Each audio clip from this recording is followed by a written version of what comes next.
ഇന്ന് ഞാൻ പരിചയപ്പെടുത്തുന്നത് കൊട്ടം. നിങ്ങൾ കേട്ടിട്ടുണ്ടാകും കൊട്ടൻ ചുക്കാതി തൈലം എന്നൊക്കെ. ആ കൊട്ടം എന്താണെന്ന് മിക്കവാറും ഇപ്പോൾ വൈദ്യന്മാരോട് തന്നെ ചോദിക്കുമ്പോൾ കൊട്ടൻ അറിയാത്ത ആളുകളാവും മിക്കവാറും ആളുകൾ. അപ്പോൾ ഇതിപ്പോൾ ഞാൻ എൻ്റെ വീട്ടിൽ ഉള്ളതാണ്. ഇവിടെ തൊടിയിൽ നിന്നിട്ടാണ് വീഡിയോ എടുക്കുന്നത്. അപ്പം ഇങ്ങനെ എല്ലാവരും വൈദ്യ സുഹൃത്തുക്കളൊക്കെ വീട്ടിൽ നിന്ന് ഇങ്ങനെ ഒരു ഔഷധ സസ്യത്തെ വിടാനുള്ളൊരവസ്ഥയിലേക്ക് എത്തണം. എന്നാലേ നമ്മൾ സ്വയം പര്യാപ്തമാവുള്ളൂ. ബോട്ടിൽ മരുന്ന് എവിടുന്നേലും വരുന്നു, ആര് തരുന്നു എന്നൊന്നും നമുക്ക് അറിയാത്തൊരവസ്ഥയാണുള്ളത്. അപ്പോൾ ഈ കൊട്ടൻ എന്നാൽ ഇതിന് വേറെ പുഷ്കരം എന്നുള്ളൊരു പേരും കാണുന്നുണ്ട്. അപ്പോൾ ഇത് ഒരുപാട് ഔഷധ ഗുണമുള്ളതാണ്. ഇതിൻ്റെ ഔഷധ ഗുണത്തിൽ ഇത് ഈ ചെടി ഒന്ന് അടുത്ത് പരിചയപ്പെടുക. ഇത് ഇങ്ങനെയാണ് ഇത് ചെടി നിൽക്കുന്നത്. ഇത് നമ്മൾ പഴയ കാലത്ത് വയസ്സായ ആളുകളൊക്കെ താളിയായിട്ട് നമ്മൾ താളിക്ക് വേണ്ടി ഇത് ഉപയോഗപ്പെടുത്തിയിരുന്നു. പിന്നെ ഈ വയസ്സന്മാരൊക്കെ പോയതിന് ശേഷം ഇപ്പോൾ താളി എന്നുള്ള ലെവലിലൊന്നും ഇതൊന്നും അറിയപ്പെടുന്നില്ല. ഇതിൻ്റെ ബാക്കി ഗുണങ്ങളെക്കുറിച്ചിട്ടും ജനങ്ങൾക്കറിയില്ല. അപ്പോൾ ഞാൻ ഈ ചെടി നല്ലോണം ഇതിൻ്റെ ഇലയുടെ രണ്ട് സൈഡൊക്കെ ശ്രദ്ധിക്കുക. ഒരു 2 മീറ്റർ ഉയരം ഒക്കെ ഇത് വെക്കുള്ളൂ.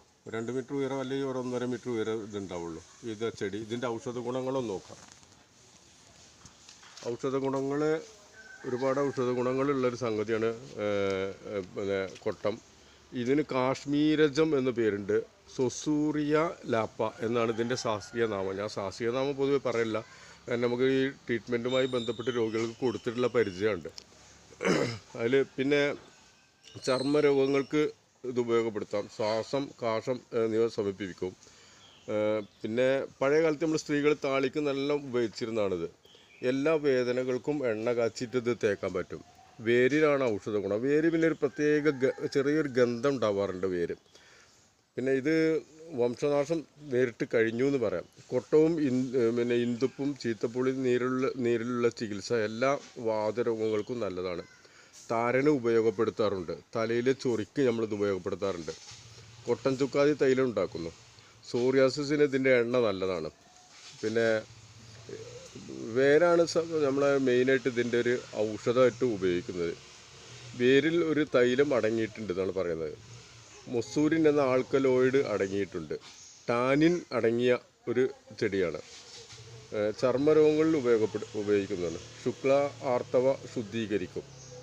ഗർഭാശയ വൈകല്യങ്ങൾ അകറ്റാൻ ഇത് ഉപയോഗപ്പെടുത്താറുണ്ട്.